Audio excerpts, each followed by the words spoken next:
The ease of lockdown restrictions has once again opened doors for various activities across the country. With a decrease in COVID positive cases, the ease in domestic and international travel has also enabled tourists from across the globe to once again reschedule their visits to destinations of their choice. In Meghalaya, the lockdown for many months has greatly affected the livelihood of people, and in turn, this has impacted the state's economy. However, with ease in restrictions and with protocols in place, the revival of tourism-related activities have once again been put in place. Media Plus was able to speak with the Managing Director of the Meghalaya Tourism Development Corporation, Cyril V. Dingdo, on his views on the tourism scene in the state after the ease in lockdown restrictions.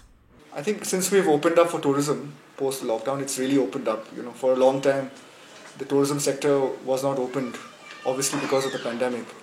So a lot of our tourism stakeholders, hotels, tourist spots were keen to open. Of course, a lot of hotels were used as quarantine centers, etc. So they did, remain open, especially in Shillong area. A lot of them benefited from that aspect, and it kept them going. But definitely, since we have reopened tourism in the state, there's been a lot of enthusiasm. People also want to travel. A lot of international travel is restricted, so many people are, looking at new and emerging destinations. And definitely the Northeast in general and Meghalaya in particular has drawn the attention of a lot of people. If you recall, recently Kong Thong was nominated by the Government of India Ministry of Tourism as one of the 3 tourism villages, rural tourism villages for the country, for India, nominated to the United Nations World Tourism Organization. So something like that has really enthused our tourism stakeholders, has motivated them, and of course brought in the tourists also. And particularly this last few days, the festive season also has seen a lot of footfalls. Has been speaking to a lot of tour operators. They've been saying they've been getting a lot of bookings, a lot of arrivals.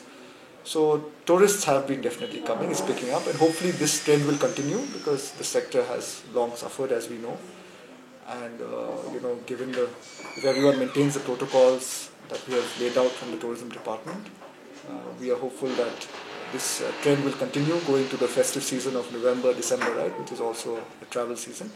And tourism stakeholders across the board, from taxis to tour operators to tourist guides to boatmen to hotels, everyone, including a lot of indirect benefits that happen because of tourism, will benefit. So this is an important sector, and I'm sure that it's been picking up, and I do hope that it continues to pick up.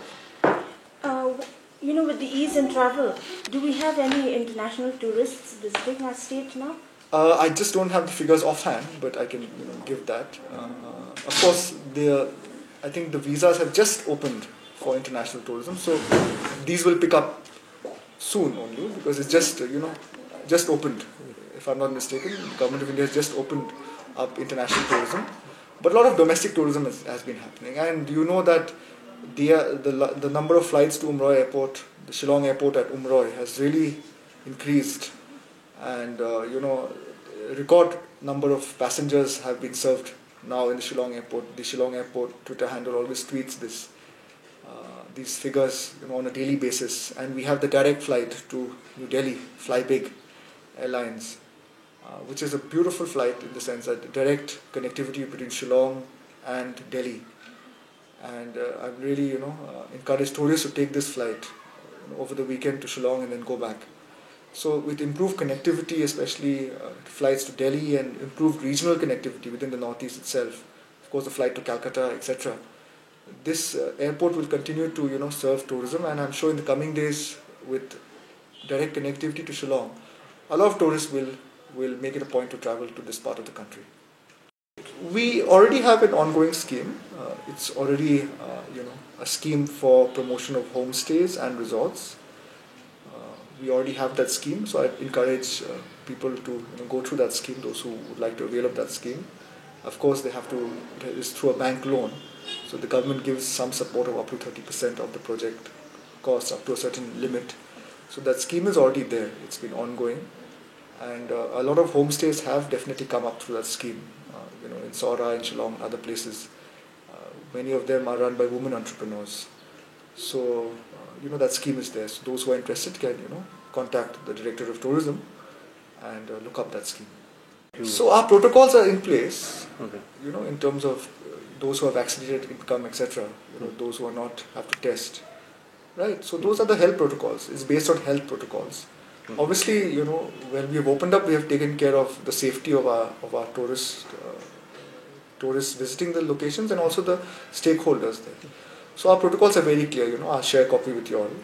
Those are very clearly laid down on our website and on social media, etc.